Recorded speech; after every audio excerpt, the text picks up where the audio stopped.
जय जय श्री राधा रमण, जय जय नवल किशोर,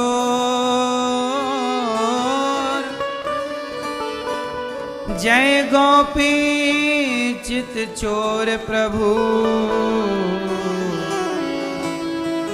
जय जय माखन चोर, जय जय माखन चोर। राधा मेरी मात है, पिता मेरे घनश्याम, इन दोनों के चरणों में मेरा कोटि कोटि प्रणाम, मेरा कोटि कोटि प्रणाम। आए हो तो प्रेम से लो हरि का नाम, सब भक्तों को अनिरुद्ध की जय जय राधे श्याम, जय जय राधे श्याम, जय जय राधे श्याम, जय जय सीताराम। जय राधे राधे गोविंद गोविंद, राधे राधे राधे गोविंद गोविंद राधे, राधे राधे राधे राधे गोविंद गोविंद राधे, राधे राधे गोविंद गोविंद राधे। जय हो हरि बोल।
छोड़ना,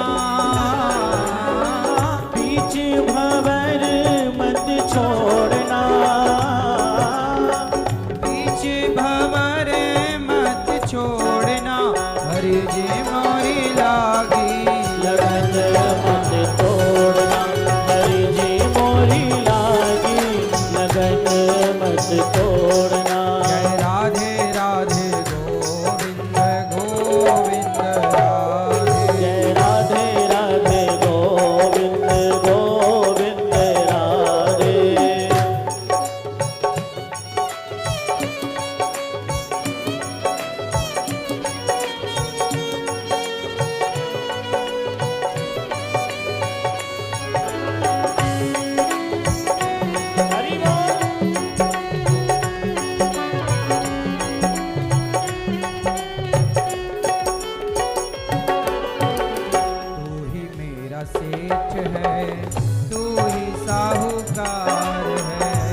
साहूकार है, तू ही मेरा सेठ है, तू ही साहूकार है, तू ही मेरा सेठ है, तू ही साहूकार है, तू ही मेरा सेठ है, तू ही साहूकार है। तू ही मेरा सेठ है, तू ही साहूकार है। ब्याज पे ब्याज मत जोड़ना, ब्याज पे ब्याज मत जोड़ना, ब्याज पे ब्याज मत जोड़ना, हरी जी मोरी लागी लगन मत तोड़ना, हरे जी मोरी लागी लगन मत तोड़ना। जय राधे राधे गोविंद गोविंद राधे राधे राधे गोविंद गोविंद राधे।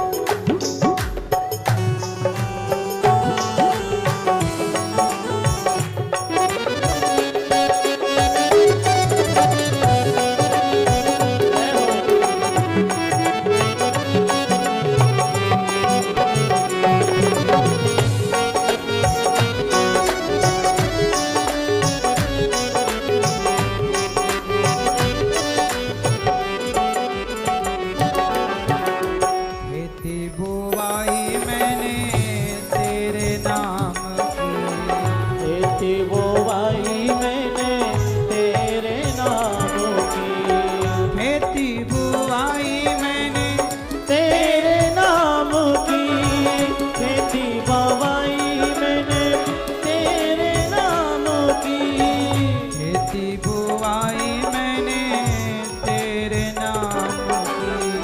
खेती बोवाई मैंने तेरे नाम की।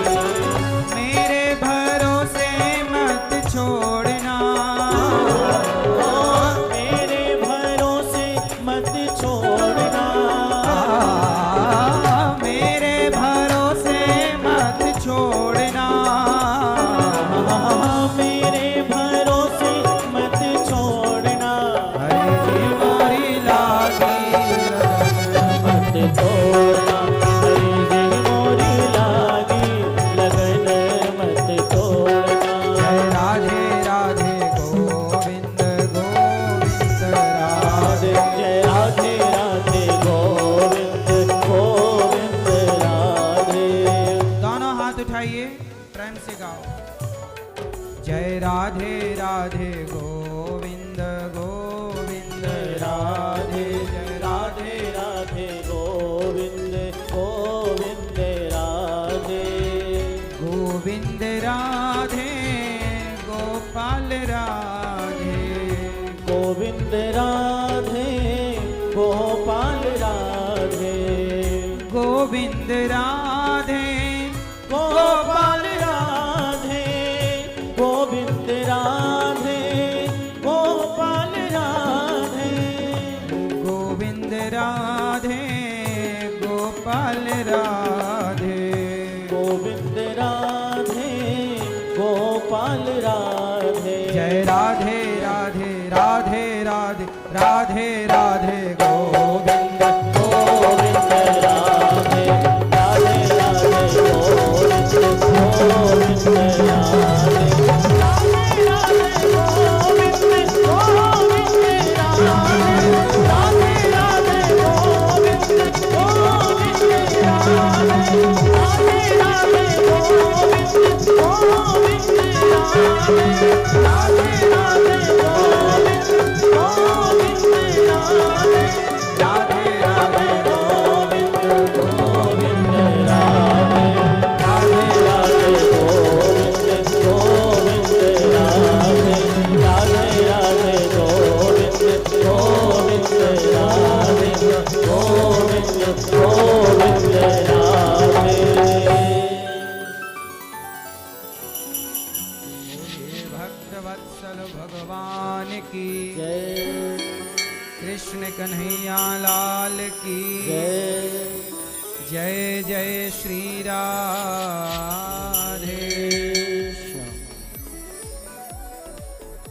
परम मंगलमय परात्पर अखिलेश्वर अखिल ब्रह्मांड नायक परात्पर पर ब्रह्म भगवान श्री कृष्ण की वांगमय प्रतिमूर्ति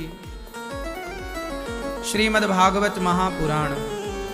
दूर दूर से आई हमारी माताएं बहनें श्रोतागण भक्तगण का रसपान कर रहे सभी भक्तों को जय श्रीमन नारायण। आप सभी को जय श्री कृष्णा, जय गौरी गोपाल, जय श्री सीताराम, राधे राधे। कैसे हैं आप लोग? भगवान की पावन कृपा करुणा, धनुर्मास के पावन माह में बैठ करके आप प्रेम से वृंदावन धाम में कथा का रसपान कर रहे हैं और अपने जीवन को कृतार्थ कर रहे हैं।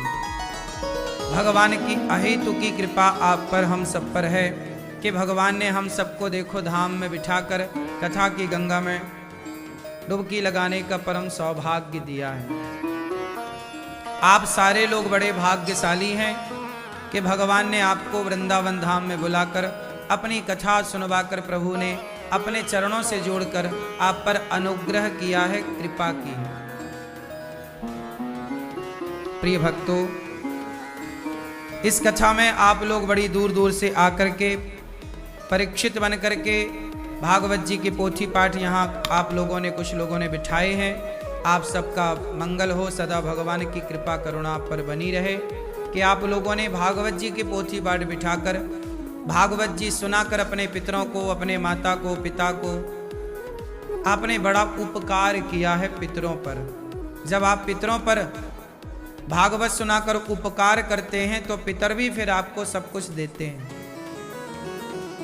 भागवत जी सुनने से ही पितृ दोष समाप्त होता है। इसलिए अभी 20 जनवरी से पुनः भागवत जी के पोथी पाठ यहाँ बैठेंगे। आप भी भागवत जी के पोथी पाठ बिठा सकते हैं। कल की कथा में हम लोगों ने सुना मां सिद्धा नाम की नदी बनकर बह गई, कपिल देव जी ने आचमन किया। मनु जी महाराज की तीसरी बेटी हैं प्रसूति, जिनका विवाह दक्ष प्रजापति से हुआ, जिनकी बेटी हुई माता सती, जिनका विवाह भगवान शिव भगवान शंकर से हुआ। एक दिन भगवान शंकर दक्ष प्रजापति के सभा में गए।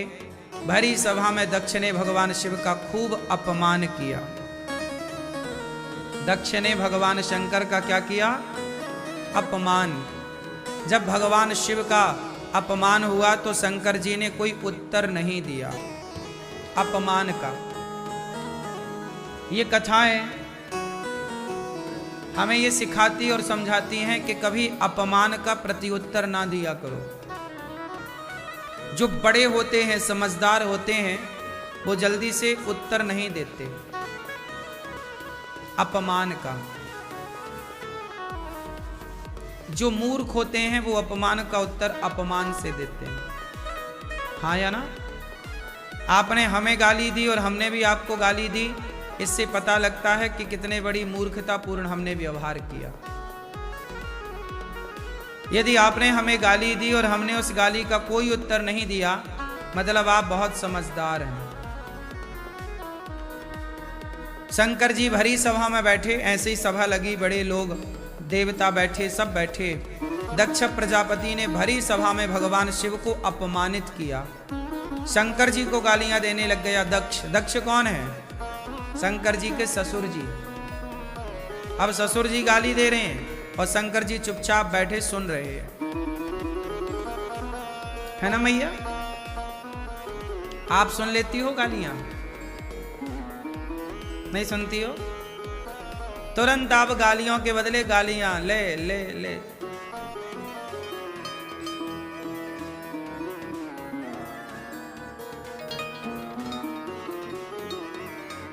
इसलिए ना जवाब देने वालों की कीमत कम रह जाती है। ये नोट है, एक होता है सिक्का।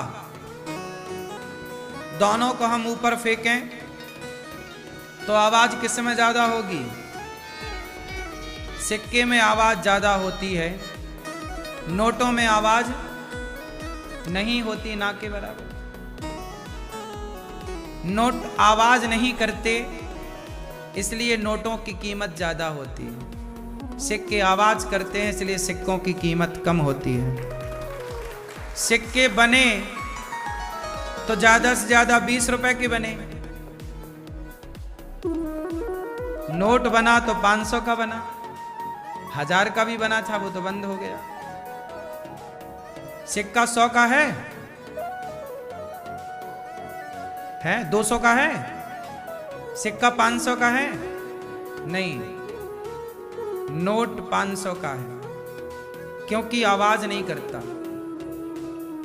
सिक्के की कीमत ज्यादा से ज्यादा 20 रुपए है। क्यों?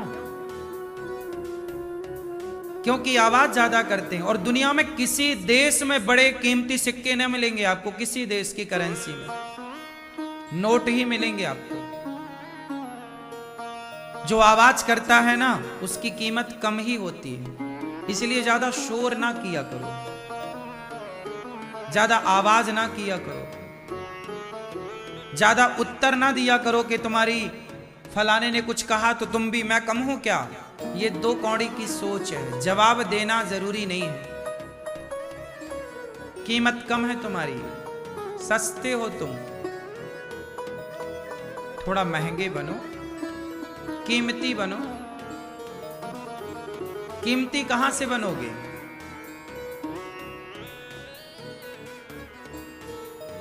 दुकान जब खुलती है, शटर जब खुलती है, तो ही तो पता लगता है कि दुकान हीरे की है कि कोयले की। ऐसे आपका शटर क्या है? आपका मुंह। जब जबान खुलती है, जब मुंह खुलता है, तो पता लगता है कि आप कितने मूर्ख हो और कितने समझदार हो। आपकी वाणी ही आपकी मूर्खता का परिचय है और आपकी वाणी ही आपकी समझदारी का परिचय है।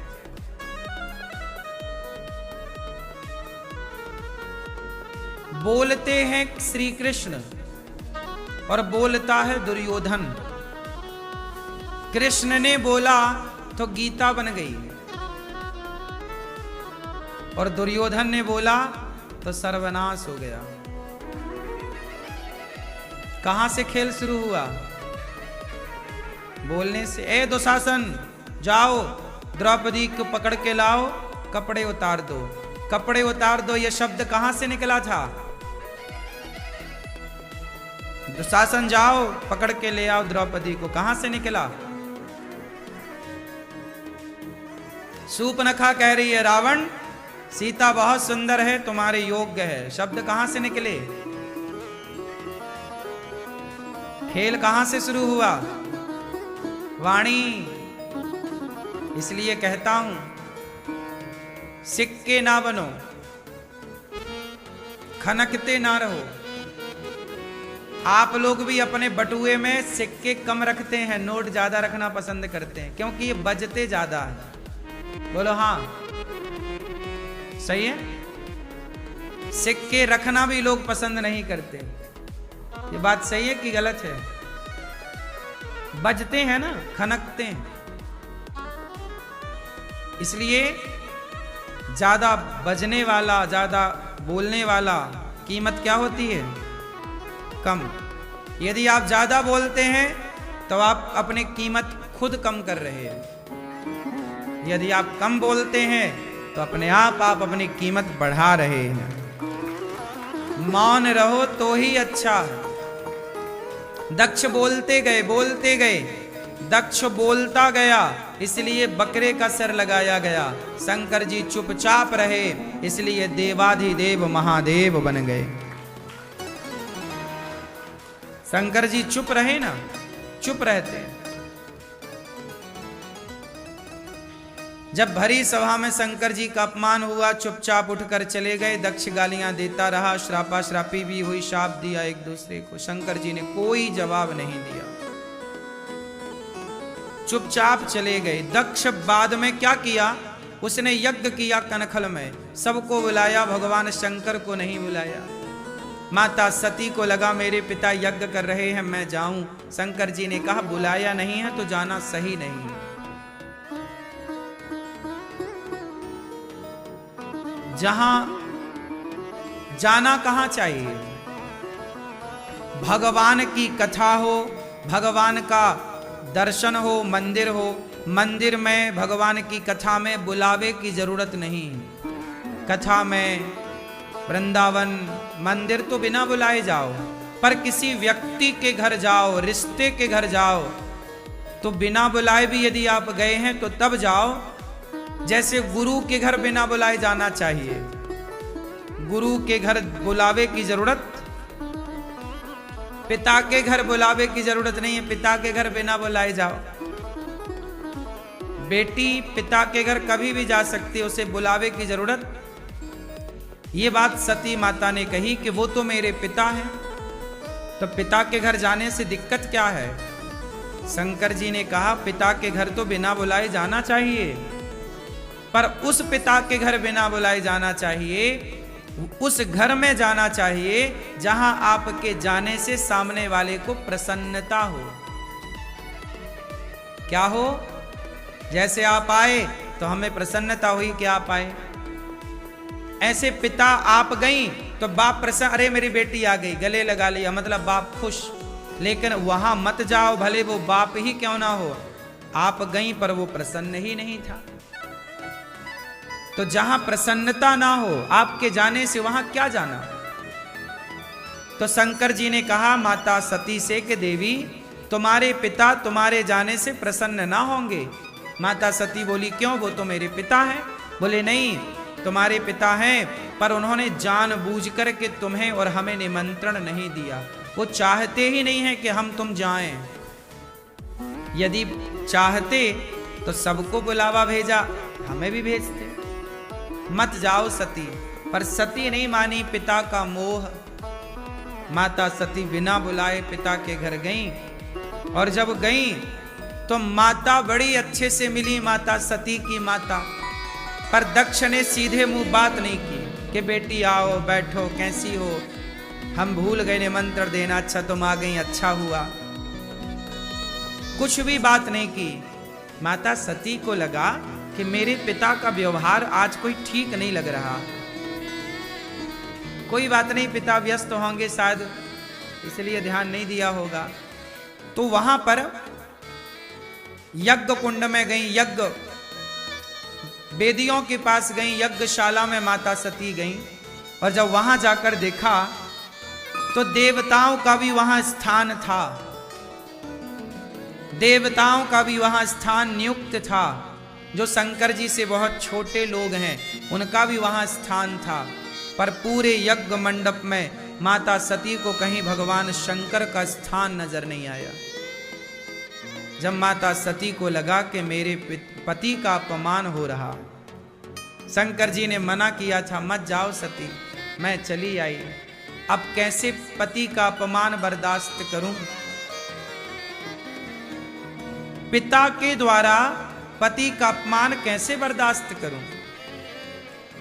देखो जरा, आजकल की कुछ स्त्रियां पिता से अपने पति का अपमान कराती हैं।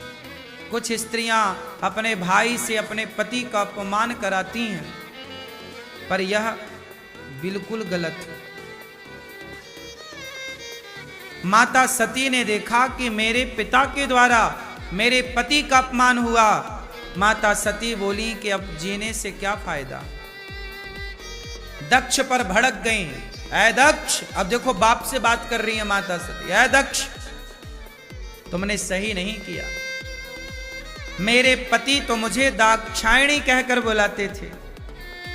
जब भी वो मेरा नाम लेते थे तो आपके नाम से बुलाते थे।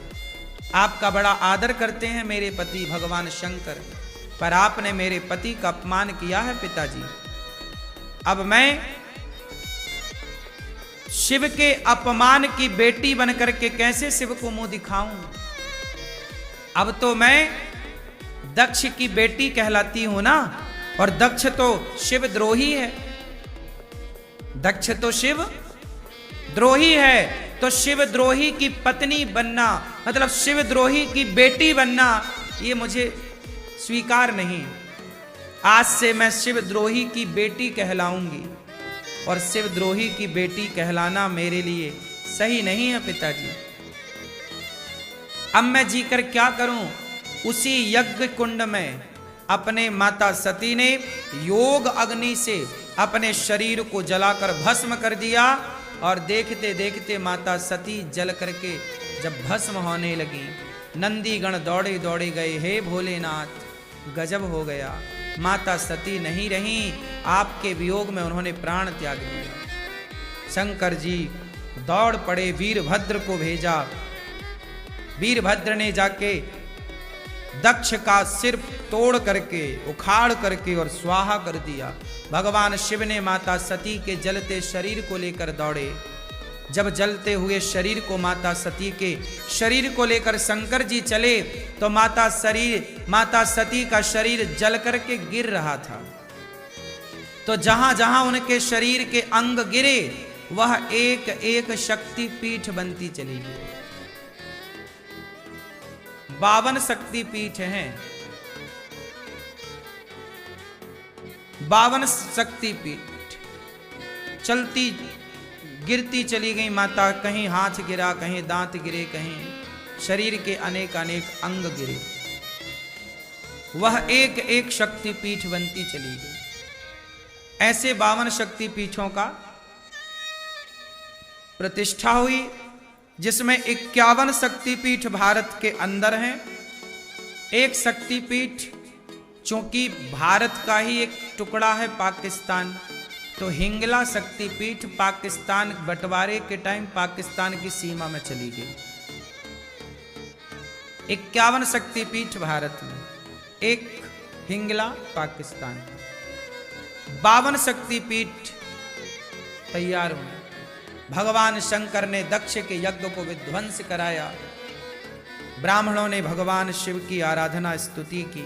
तब शंकर जी प्रसन्न हुए और दक्ष के सिर को बकरे का सिर जोड़ करके उसके सिर में उसे जीवन दान दिया और उसने यज्ञ पूरा किया। वही माता सती पार्वती बनकर, हिमालय की पुत्री बनकर प्रकट भई। तब जाकर के भगवान शंकर का माता पार्वती से विवाह हुआ। ये माता पार्वती पहले सती थी, दक्ष की बेटी थी। माता सती ने यह सिद्ध कर दिया कि पति का अपमान कभी ना हो। पति की आज्ञा पर ही स्त्री चले तो घर स्वर्ग बन जाए। पहले के लोग बड़े आज्ञाकारी थे। पुरुष भी अच्छा था, पुरुष माँ बाप का आज्ञाकारी था, स्त्री पति की आज्ञाकारी थी। अब कोई आज्ञा नहीं मानता, कम बचे मानने वाले। पति बुलाए यहां तो पत्नी जाती है वहां।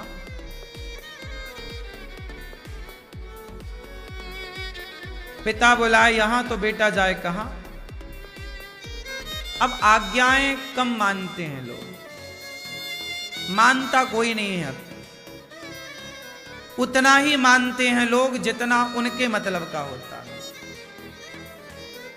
अपने मतलब का लोग मानते हैं।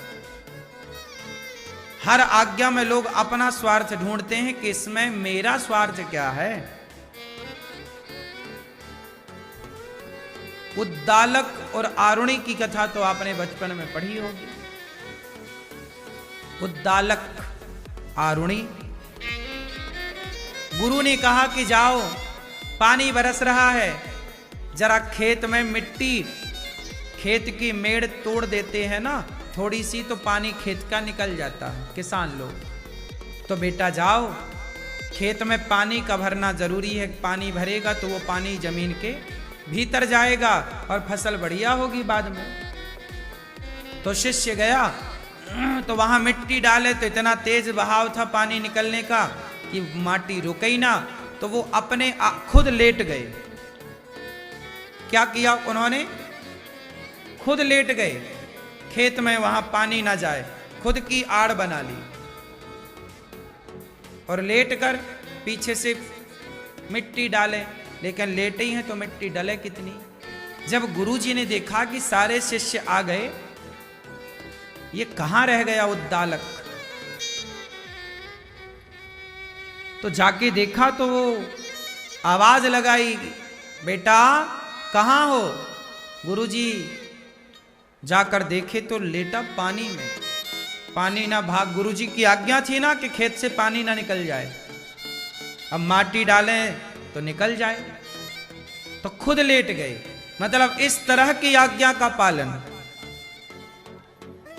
पहले के लोग आज्ञाकारी थे।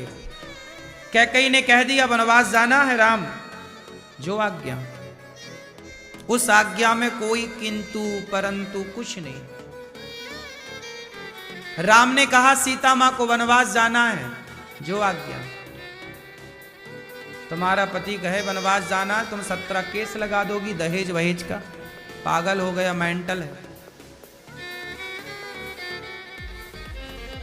नहीं सही है, जंगल भेज रहा, हाँ पति आज भेज दे भला।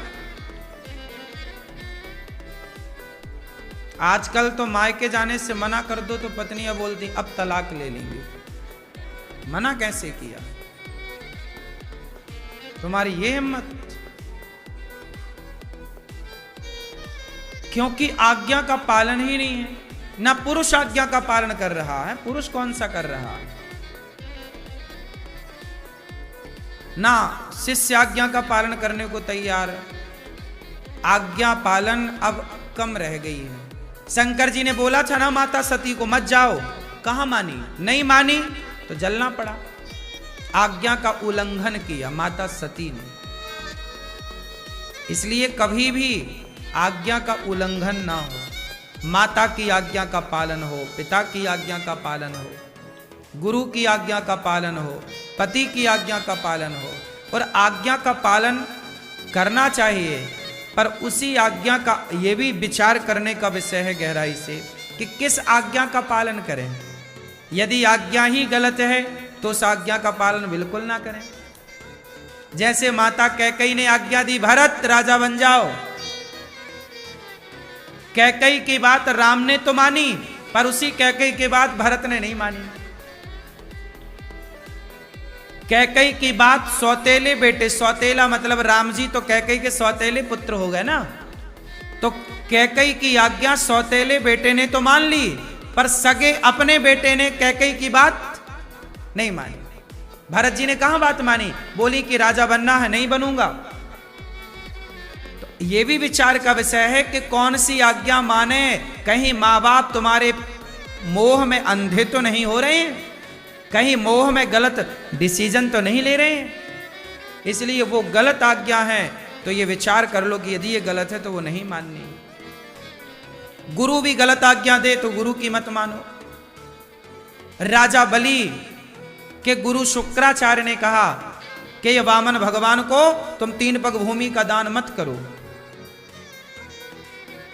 तो राजा बलि ने गुरु की आज्ञा का पालन नहीं किया। गुरुदेव मैं आपकी आज्ञा नहीं मानूंगा। आप मुझे, मेरे द्वार पर भगवान आए हैं, जिनके द्वार पर दुनिया जाती, आज वो दुनिया का पति भगवान मेरे द्वार पर आया है, क्यों ना दूं? ये सौभाग्य बार बार थोड़ी मिलेगा। गुरु ने मना किया, पर बलि ने कहा ना, गुरु यहां पर गलत हो रहे हैं।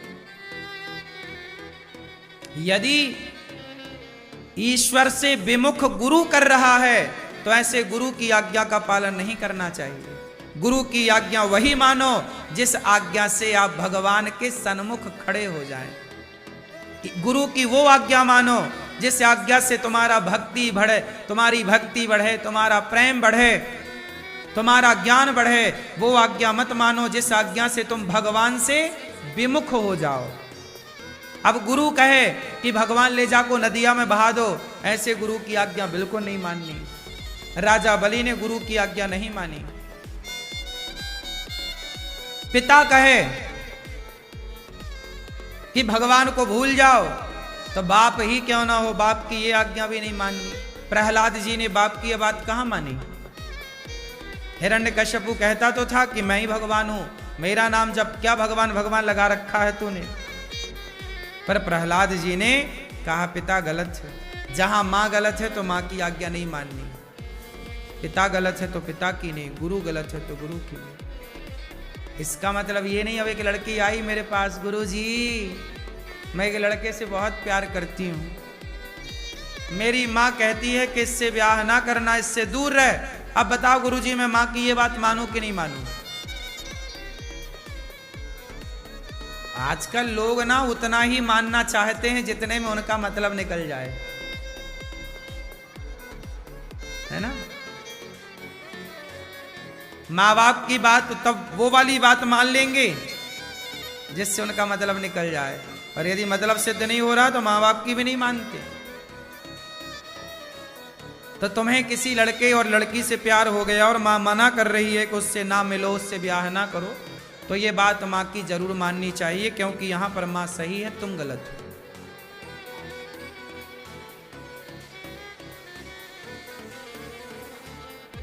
कुछ लोग होते हैं अपने मन की बात मानते हैं। एक बार गुरुजी ने कहा चेला से, गुरुजी ने कहा बेटा जाओ जरा पौधों में पानी डाल के आओ, पेड़ पौधों में पानी सींच दो। गुरुजी इतनी ओस गिर रही है, इतनी ठंडे मौसम में हम भीग रहे हैं, क्या उन्हें पानी नहीं मिल जाएगा? पेड़ पौधों को सींचने की क्या जरूरत, इतना मौसम ठंडा है, ओस गिर रही है ना, कोहरा अपने आप बरस रहा है पानी की तरह, क्या जरूरत है? गुरुजी ने कहा अच्छा चलो चूल्हा जलाओ, लकड़ियां लगाओ और भोजन बनाओ, चलो। गुरुजी हमसे तो भोजन बनाना आते ही नहीं, चलो चूल्हा सुलगाओ। अरे गुरुजी चूल्हा सुलगाए कहीं घर में आग लग जाए तुम्हारे यहां, हमसे आता थोड़ी है। गुरुजी बोले अच्छे चेला मिले हैं, गुरुजी चूल्हा सुलगा रहे हैं, गुरुजी रोटी बना रहे हैं। गुरुजी ने कहा जाओ खाने के बर्तन धो लो। गुरुजी बताओ ये काम करवाओगे हमसे? गुरुजी बर्तन धुल रहे हैं। जब भोजन बन गया तो गुरुजी ने थाली लगाई, चलो अब भोजन कर लो। गुरुजी इतनी सारी बात नहीं मानी, पर ये बात भी नहीं मानूंगा ना तो बहुत पाप लगेगा।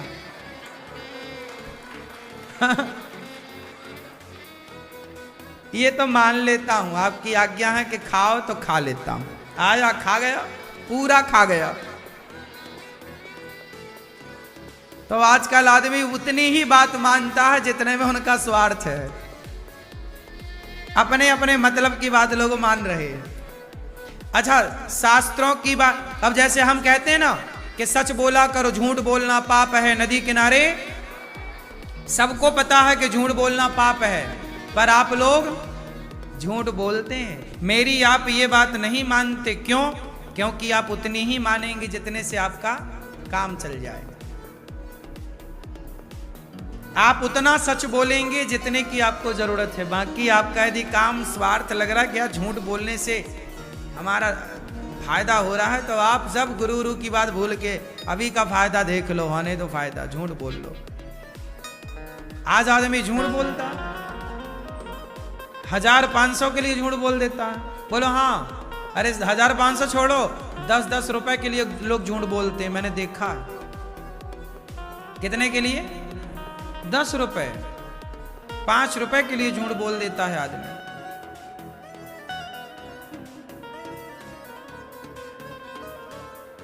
आजकल का व्यक्ति, उसे धर्म से कोई मतलब नहीं, धर्म की बातें भी उतनी ही मानेगा जितने उतने पक्ष उसके पक्ष की।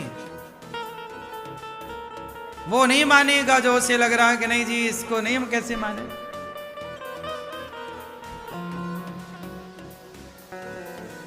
आज्ञा का उल्लंघन किया माता सती ने, जलकर भस्म हो गई। बाद में पार्वती बनकर प्रकट भई और शिव पार्वती का विवाह संपन्न हुआ। बोलिए शंकर भगवान की। भगवान शंकर का नाम क्या है? भगवान शंकर का नाम है शिव, भी उनका नाम है जो कल्याण करने वाले हैं। आशुतोष भी उनका नाम है। भगवान का एक नाम है करुणावतार, कर्पूर गौरम करुणावतारम। भगवान का एक नाम है करुणा। शंकर जी का एक नाम है करुणा करने वाले शंकर जी। कौन से अवतार हैं ये? करुणा के अवतार। कर्पूर गौरम करुणावतारम, करुणा के अवतार हैं भगवान शंकर। संसार सारम भुजगेंद्र हारम सदा वसंतम हृदयारविंदे भवम भवानी, भवानी सहित नमामि मतलब शंकर पार्वती सहित शिव को हम नमामि मतलब नमस्कार करते हैं। सहितम नमामि, किसके सहित? भवानी के सहित। शंकर को अकेले नमस्कार नहीं, भवानी के सहित।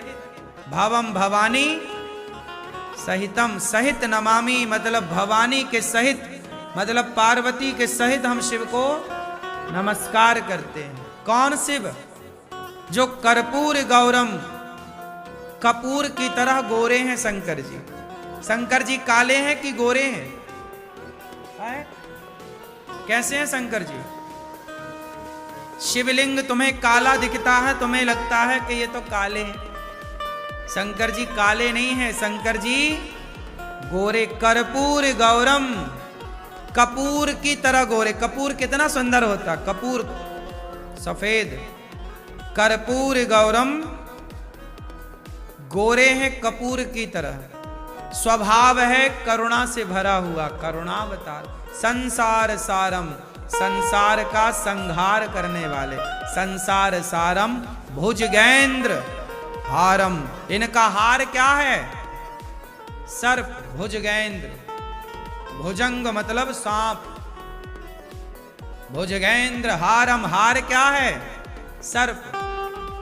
सदा वसंतम हृदय, इनके हृदय में सदा वसंतम, इनके हृदय में सदा कौन बसता है? सदा वसंतम कौन? श्री सीता, श्री सीताराम इनके हृदय में सदा वसंतम हृदयारविंदे, हृदय में भवम भवानी। अच्छा ये बताओ, ऐसे शंकर जी को हम नमस्कार करते। अच्छा ये बताओ, ये जो शंकर जी के 12 ज्योतिर्लिंग हैं, आपके घर में भी शिवलिंग होता है। शिवलिंग का मतलब क्या होता है?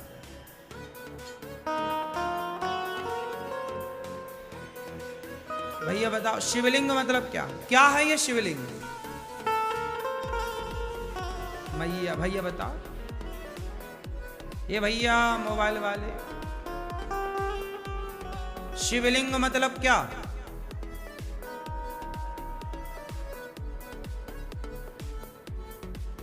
शिवलिंग किसे कहते हैं? क्या है? ये सफेद शॉल वाले भैया, बनियान सफेद टी शर्ट वाले, बैठे बैठे बिंदास। शिवलिंग मतलब क्या? क्या है शिवलिंग? है शंकर जी का रूप। इन्होंने कहा शंकर जी का रूप है शिवलिंग। ठीक कहा आपने। आप बताओ शिवलिंग मतलब? आप बताओ शिवलिंग क्या? मैया बताओ शिवलिंग मतलब क्या होता है? हाँ,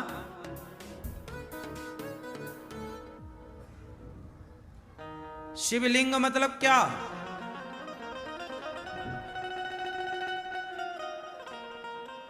लिंग क्यों कहा जाता है?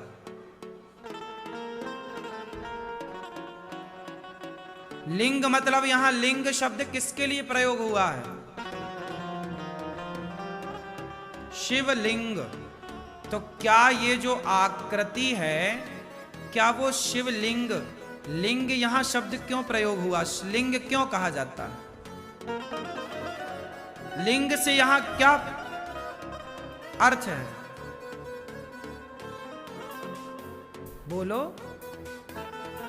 कुछ लोग लिंग मतलब योनि भाग मानते हैं कि लिंग मतलब योनि भाग।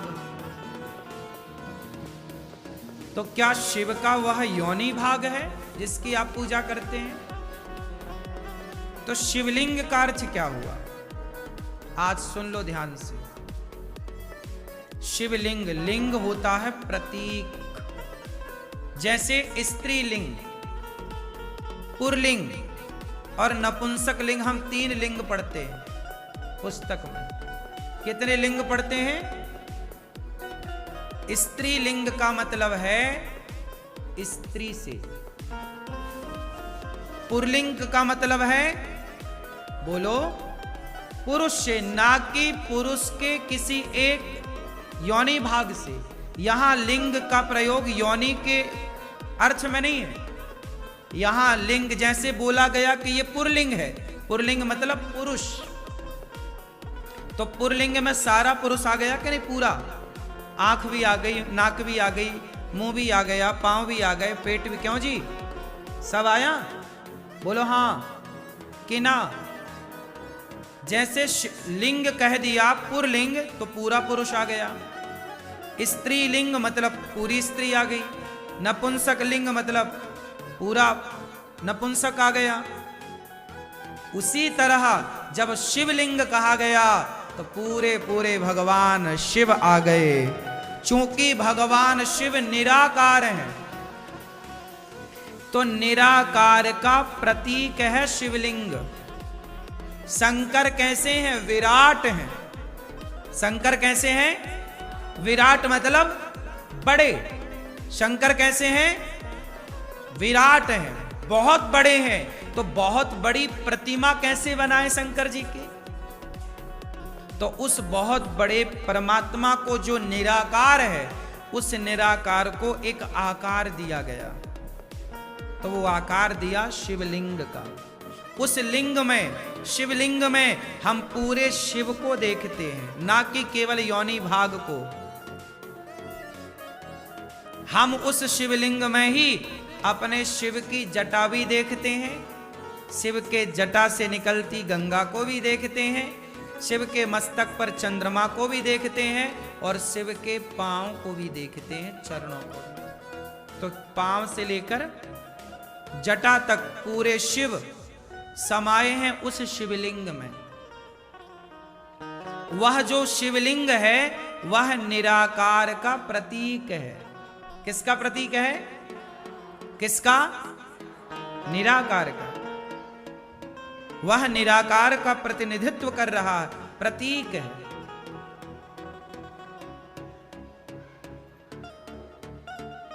जैसे आपने देखा होगा पार्टियां होती हैं, कांग्रेस है, बीजेपी है और इत्यादि पार्टियां, पार्टियों का प्रतीक एक झंडा होता है ना। कांग्रेस का ये चिन्ह है तो बीजेपी का ये चिन्ह है, कमल है ना, प्रतीक है उस पार्टी का, हाँ या ना?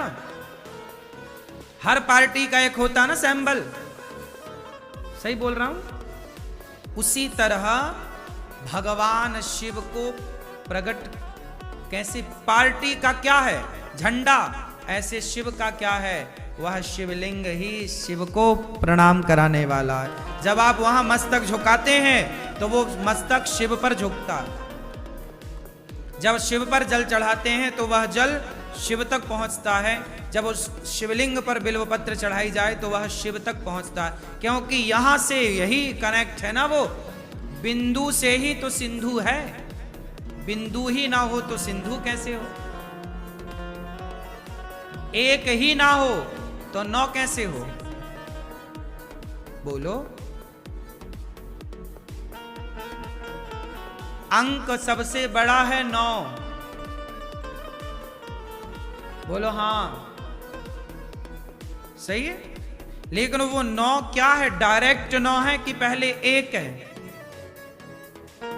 पहले 1 है, फिर 2 है, फिर 3 है, फिर ना जाके 9 हुआ। उसी तरह पहले शिवलिंग है। जब यहां मन लगेगा तो इससे हम शिव के मन तक, शिव के विचारों तक पहुंचेंगे। तो शिवलिंग संपूर्ण शिव का प्रतीक है, ठीक है। कुछ लोग ना यहां, हिंदू लोग भी, आप लोग भी कई बार इसमें परेशान हो जाते हैं कि क्या हम शिवलिंग मतलब किसकी पूजा कर रहे हैं? अच्छा, शिवलिंग किस पर रखे रहते हैं? जिलहरी पर। शिवलिंग हमेशा किस पर रखा मिलेगा? किस पर मिलेगा? जिलहरी बोलते हैं, आप क्या बोलते हैं? जिलहरी। वो कौन है? कहा जाता है कि वह माता पार्वती है। जो शिवलिंग है वह अर्धनारीश्वर का स्वरूप है। आधा पार्वती आधे शंकर पूरा, इसलिए शंकर शिवलिंग बिना जिलहरी के नहीं होते। जिलहरी समझते हैं ना, वो नीचे जिस पर शंकर जी विराजते हैं ऐसे आकार की नहीं होती जिलहरी, पीछे से गोल आगे से। हाँ, वो माता पार्वती का स्वरूप है। और वो पार्वती का भी पूरा संपूर्ण शरीर है, ना कि केवल आप उसे भी आप केवल कुछ और ना समझ लीजिएगा।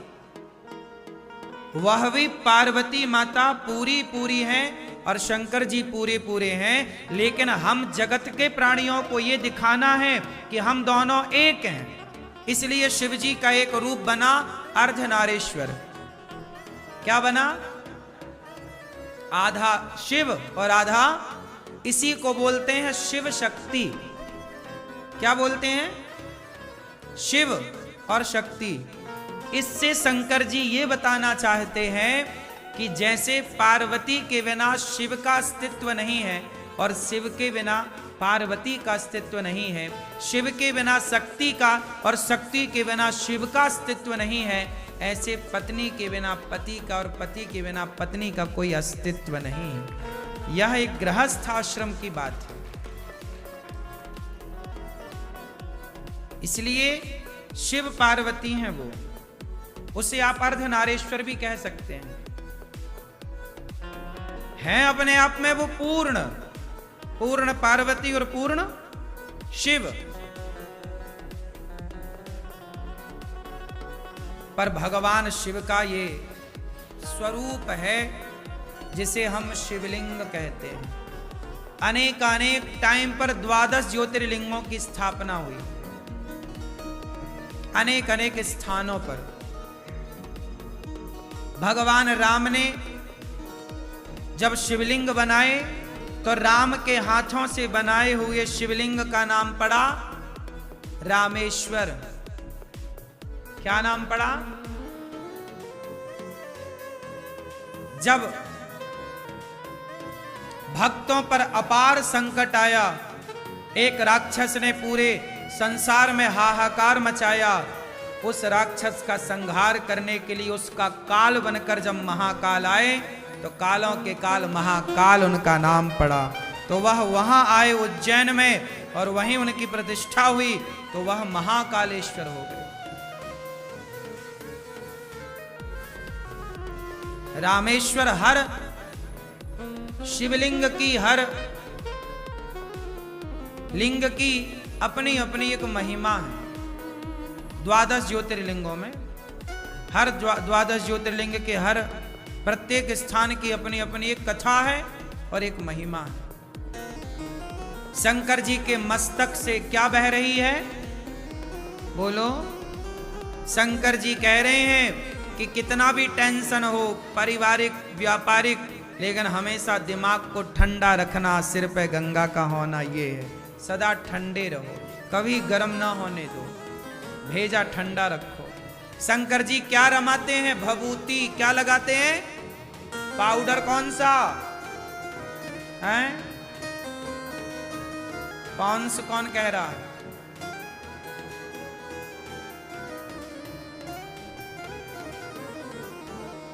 शंकर जी कौन सा पाउडर लगाते हैं? भभूति का राख। मुर्दे की, अच्छा मुर्दे की राख काहे लगाते हैं शंकर जी? भैया बताओ, मुर्दे की राख, बैठे बैठे बताओ, मुर्दे की राख कौन लगाता है भाई? काहे लगाते हैं? क्या कारण है, काहे लगा रहे हैं? ए भैया बताओ, टोपा वाले भैया बताओ। अरे टोपा तो लगाए रहो। काहे लगाते शंकर जी राखवा? काहे लगाते वो आदमी मुर्दिक? बैठे बैठे बताओ।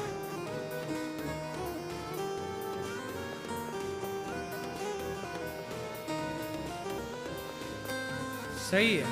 ये भैया बताएंगे पीछे वाले, ना बताओगे? गुस्सा हो क्या? देखो आप लोगों को ये सब पता होना चाहिए, नहीं पता है ना, इसलिए कहता हूं कथाएं सुना करो। काहे भैया शंकर जी भभूति काहे रमाते हैं मुर्दे की?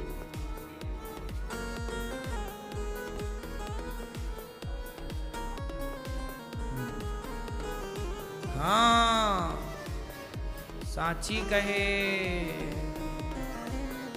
आप बताओ भैया, सही कह रहे हो आप भैया, आप बताओ शंकर जी भभूति काहे रमाते हैं?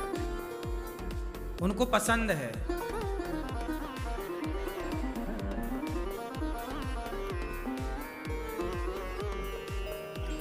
भगवान शंकर भभूति रमाते हैं इसलिए कि दुनिया वालों को बता सकें कि यार ज्यादा घमंड में ना रहा करो, एक दिन राख बन जाओगे।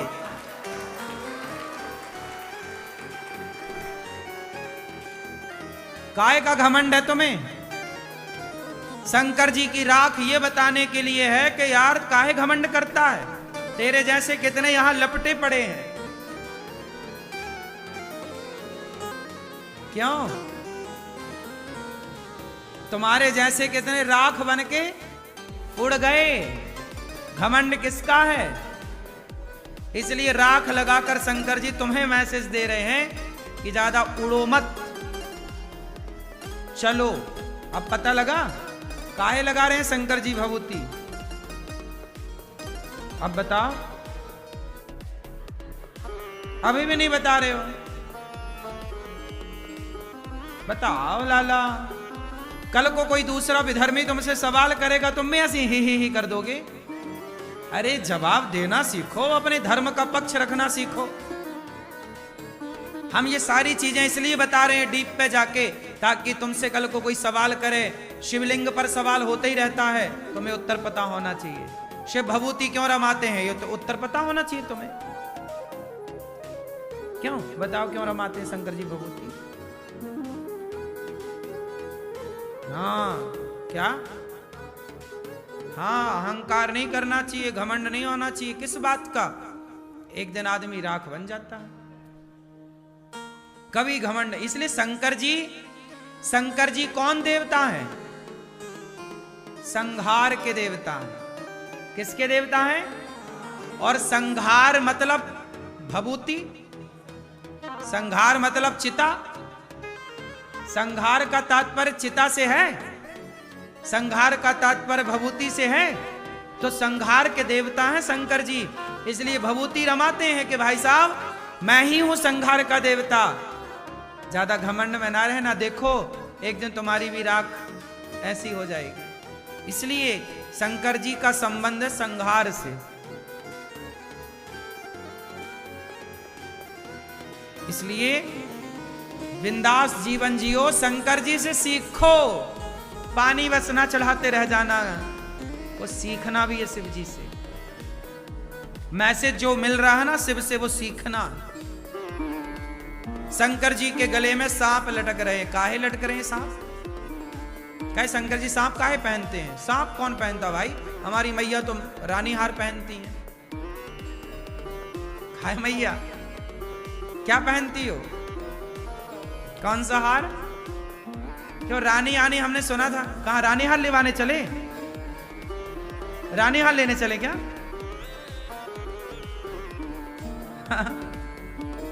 कहीं रखाए होंगे। सुनो ये रानी हार ही चल रहा बाजार में, कोई और अपडेट आ गई है? हार कुछ और आए क्या नए? क्यों मैया? अभी आसपास किसने दिलाया अपनी पत्नी को? कोई हार वार दिलाया? भैया आपने दिलाया हार पत्नी को? कौन सा वाला? अरे हार कौन सा था? क्या नाम था उसका? हैं? पता नहीं था, दिला दिया। कितने तोले का? 3। भैया पहनी हो?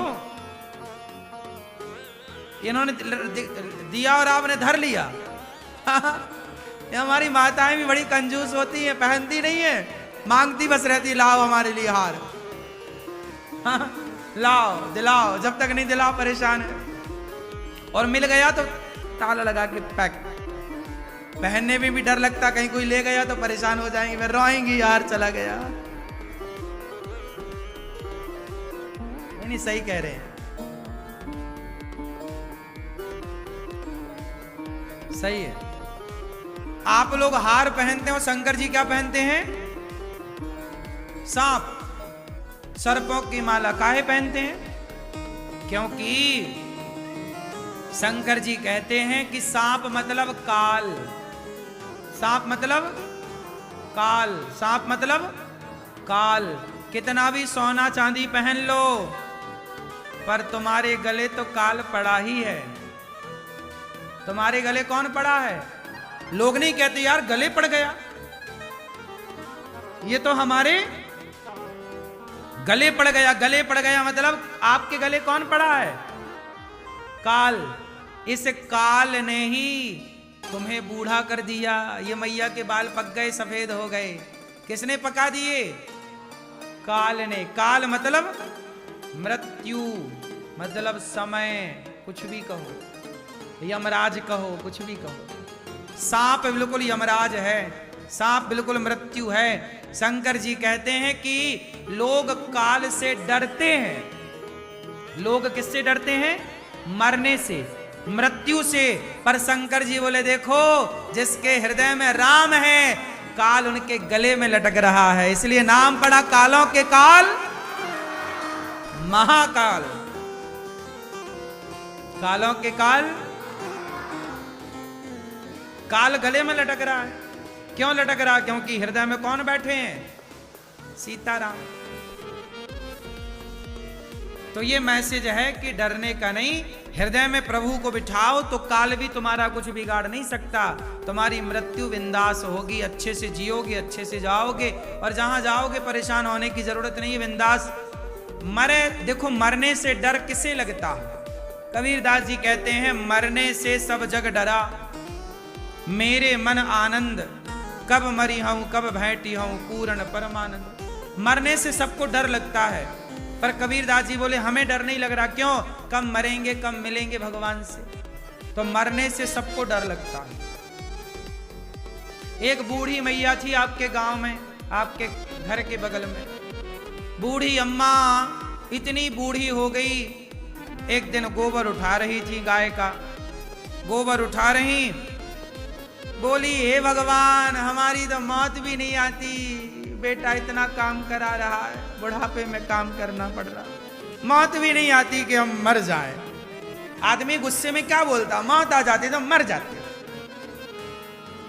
तो मैया बोली कि मौत आ जाती तो मर जाते। तो यमराज जी गुजर रहे थे वहीं से, सुन लिया कि बुला रही है। आ गए यमराज जी, मैया राम राम, चलो।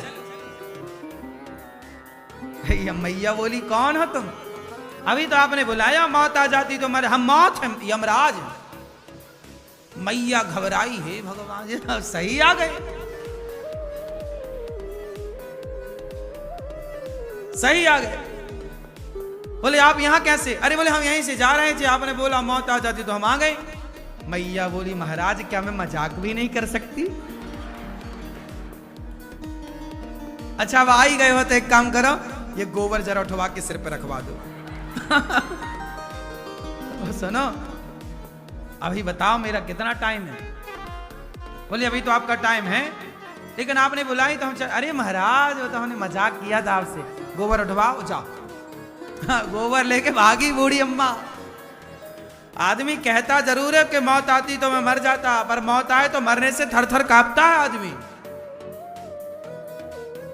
मरना कोई नहीं चाहता। बूढ़ी बूढ़ी 90-90 साल की मैया कह रही हैं ऐसी दवाई दो कि हम ना मरे।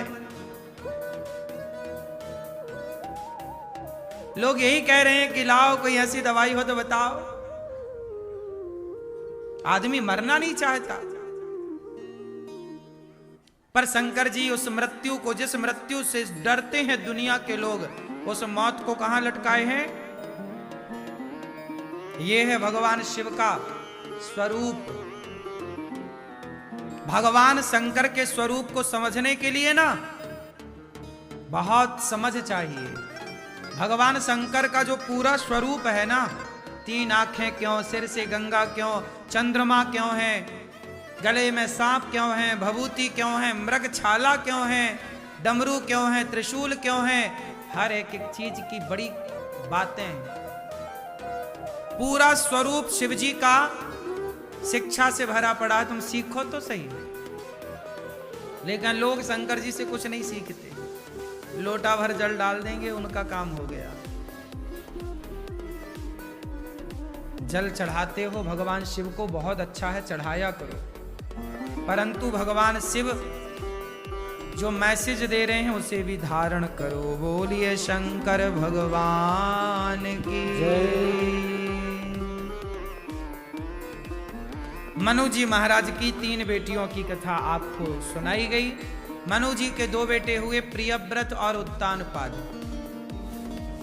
उत्तानपाद की 2 पत्नियां हैं, सुनीति और सुरुचि। सुनीति के पुत्र हुए हैं ध्रुव और सुरुचि के पुत्र हुए हैं उत्तम। ध्रुव जी नाम के एक छोटे से बच्चे हुए, उनके पिता ने, उनकी माँ ने, उनका सौतेली माँ ने उनका अपमान किया और निकाल दिया धक्के मारकर। जब अपमान हुआ तो ध्रुव जी महाराज अपनी माँ के पास आए, माँ को पूरा हाल बताया कि मैं पिता की गोद में बैठने गया, मेरी सौतेली माँ ने मुझे धक्के मार दिए। माता बताओ मेरी माँ ने मेरे साथ ऐसा व्यवहार क्यों किया? तब माँ सुनीति ने समझाया कि सत्यम सुरक्षा भेतम भवान में यद दुर्भगाया उदरे गृहीत। देखो बेटा, तुमने ठीक काम किया। क्या ठीक काम किया माँ?